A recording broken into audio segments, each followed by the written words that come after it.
15 मिसालें पेश करूंगा जहां पर इस ऐवान ने अपनी नाकामी का सबूत पेश किया। एक उस वक्त जब दिल्ली की सड़कों पर सिखों का नस्लकशी की जा रही, एक उस वक्त जब 6 दिसंबर को बाबरी मस्जिद की शहादत हुई, भागलपुर जिसमें रेशम के कारोबार को खत्म किया गया, मुसलमानों को दफना दिया और वहां पर फूल गोभी उगना शुरू हो गई। एक उस वक्त नाकामी साबित हुई जब मुजफ्फरनगर और गुजरात में नस्लकशी की गई। एक उस वक्त सर जब हम देखते हैं कि मुंबई की सड़कों पर इंसानियत का नंगा नाच हुआ। एक उस वक्त जब इस ऐवान में टाडा पोटा काला कानून बनाया गया, यूएपीए का कानून बनाया गया, आफ्सपा का कानून बनाया गया जिसको 1 साल के लिए बनाया गया था। 58 में हम 2023 में आ गए। एक उस वक्त नाकामी साबित हुई जनाब जब हम देख रहे हैं कि आज ये जो दिल है, भारत का दिल है, हिंदुस्तान का, इंडिया का दिल है, आज गरीबों में, मजलूमों में, मुसलमानों में, कश्मीर की आवाम में, दलितों में, आदिवासियों में इस ऐवान की मोहब्बत और एतमाद खत्म हो रहा है, कम हो रहा है। इसीलिए जनता सड़कों पर आकर एहतजाज कर रही है क्योंकि उनको लग रहा है कि ये इमारत बन चुकी है, हमारा दिल नहीं है। चाहे CAA का प्रोटेस्ट हो, चाहे किसानों का प्रोटेस्ट हो, चाहे शेड्यूल कास्ट के रिजर्वेशन का मसला हो। इसीलिए मैं आपके जरिए हम तमाम को मुतनब्बे करना चाह रहा हूं कि अगर हम रोडों पर इंसाफ करना जनता को अलाउ करेंगे, इस ऐवान को दिल नहीं रखेंगे, तो याद रखिए ये हमारी पार्लियामानी जमहूरियत के लिए बड़ा नुकसानदेह साबित होगा।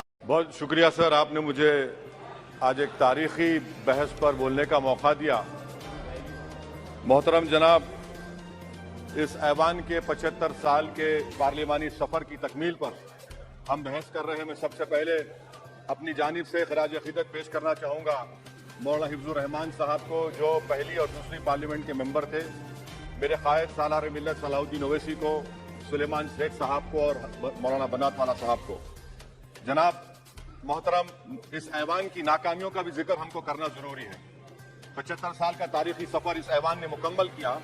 ये ऐवान एक इमारत नहीं है मेरी नजर में, ये ऐवान इस वतन अजीज का एक दिल है जो बाहर जो गरीब और मजलूम अवाम की तकलीफ को महसूस करे, इसीलिए मैं इसको दिल कहता हूं।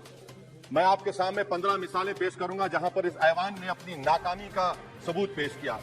एक उस वक्त जब दिल्ली की सड़कों पर सिखों के नस्लकशी की जा रही थी, एक उस वक्त जब 6 दिसंबर को बाबरी मस्जिद की शहादत हुई, आ रहा हूं भागलपुर जिसमें रेशम के कारोबार को खत्म किया गया, मुसलमानों को दफना दिया और वहां पर फूल गोभी उगना शुरू हो गई।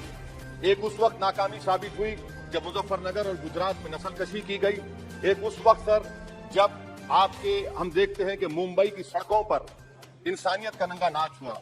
एक उस वक्त जब इस ऐवान में टाडा पोटा का काला कानून बनाया गया, यूएपीए का कानून बनाया गया, आफ्सपा का कानून बनाया गया जिसको 1 साल के लिए बनाया गया था। 58 में हम 2023 में आ गए। फिर एक उस वक्त नाकामी साबित हुई जनाब जब हम देख रहे हैं कि आज ये जो दिल है, भारत का दिल है, हिंदुस्तान का, इंडिया का दिल है, आज गरीबों में, मजलूमों में, मुसलमानों में, कश्मीर की आवाम में, दलितों में, आदिवासियों में इस ऐवान की मोहब्बत और एतमाद खत्म हो रहा है, कम हो रहा है। इसीलिए जनता सड़कों पर आकर एहतजाज कर रही है क्योंकि उनको लग रहा है कि ये इमारत बन चुकी है, हमारा दिल नहीं है। चाहे CAA का प्रोटेस्ट हो, चाहे किसानों का प्रोटेस्ट हो, चाहे शेड्यूल कास्ट के रिजर्वेशन का मसला हो। इसीलिए मैं आपके जरिए हम तमाम को मुतनब्बे करना चाह रहा हूं कि अगर हम रोडों पर इंसाफ करना जनता को अलाउ करेंगे, इस ऐवान को दिल नहीं रखेंगे, तो याद रखिए ये हमारी पार्लियामानी जमहूरियत के लिए बड़ा नुकसानदेह साबित होगा। और नुकसानदेह इसलिए भी होगा कि क्या हमको अपने ख्वाब गफलत से, अपनी जिम्मेदारियों से निभाने के लिए क्या भगत सिंह को आके बैठना पड़ेगा ऊपर कि देखो तुमने 75 साल में कैसा कानून बनाया और किसको कहां तक पहुंचा दिया। स्पीकर जनाब, इसीलिए मैं कह रहा हूं कि हम तमाम को अपनी जिम्मेदारियों को निभाना पड़ेगा। ये इमारतें ईंट से बनी हुई जरूर हैं, मगर ये इस इमारत में दिल है, इस इमारत को दिल के तौर पर बरकरार रखना पड़ेगा। स्पीकर सर, एक और मिसाल दे रहा हूं जहां पर इस ऐवान की नाकामी है। सर, अब तक लोकसभा के कितने 899 मेंबर कामयाब हुए। अब बताइए सर, पार्लियामेंट्री जमहूरियत में, शिराकतदारी की जमहूरियत है, रिप्रेजेंटेटिव फॉर्म ऑफ डेमोक्रेसी में 8,992 में कितने मुसलमान कामयाब हुए? कितने सर? 520, जबकि 1070 को इस ऐवान का मेंबर होना चाहिए था। कितना डिप्रीविएशन है सर, कितना डिप्रीविएशन है? 92% डिप्रीविएशन है। इस मौजूदा पार्लियामेंट में स्पीकर साहब सिर्फ 26 है, 14% मुसलमान और सिर्फ 4.8 उनका रिप्रेजेंटेशन है। बताइए, हम वोट डालने वाले बन गए, वोट लेने वाले नहीं बने। या तो हकीकत यह है कि आप वोट डालना नहीं चाहते उनको, आप सबको वोट डालेंगे, मगर जहां पर मुसलमान आएगा वो कामयाब नहीं होगा। बताइए, जब दिल में एक 14% आबादी की नुमाइंदगी नहीं होगी तो आप क्या फैसले करेंगे? क्या इस ऐवान को हम कहेंगे कि ये रिप्रेजेंटेटिव फॉर्म ऑफ डेमोक्रेसी है? स्पीकर साहब, मैं आपको एक और मिसाल देना चाह रहा हूं। बाबा साहेब अम्बेडकर ने सही कहा था, अंग्रेज उस जमाने में पार्लियामेंट बुलाते थे टैक्स बढ़ाने के लिए, हम उसी रास्ते पर जा रहे हैं, हम उसी रास्ते पर जा रहे हैं। हम तो बाबा साहेब अम्बेडकर को हमने सच साबित कर दिया। स्पीकर सर, आखिरी में मैं आपको बताना चाहूंगा कि आज आप देखिए कि चाणक्य ने क्या कहा था। चाणक्य ने सही कहा था, चाणक्य ने सही कहा था कि जब राज चलाने वाले व्यापारी हो जाएंगे तो उस राज के लोग भिखारी हो जाएंगे।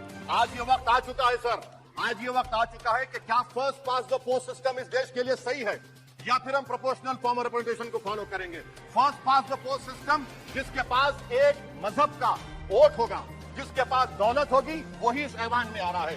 इसीलिए हम कह रहे हैं कि आप इस जमहूरियत की नाक कहीं जमहूरियत कमजोर ना हो जाए। मुझे इस बात का डर है सर। आखिर में मैं खत्म करने से पहले एक बहुत बड़े शायर ने कहा था, उस पर खत्म करना चाहूंगा कि अभी चिराग सरे राह को कुछ खबर ही नहीं, अभी चिराग सरे राह को कुछ खबर ही नहीं, अभी गिरानी शब में कमी नहीं आई, अभी गिरानी शब में कमी नहीं आई, निजात दीदे दिल की घड़ी नहीं आई, चले चलो कि मंजिल अभी नहीं आई। स्पीकर साहब, आखिर में याद रखिए एक बात को मैं सबसे कह रहा हूं कि पिच बदलने से गेम नहीं बदलता, गेम को बदलना पड़ेगा।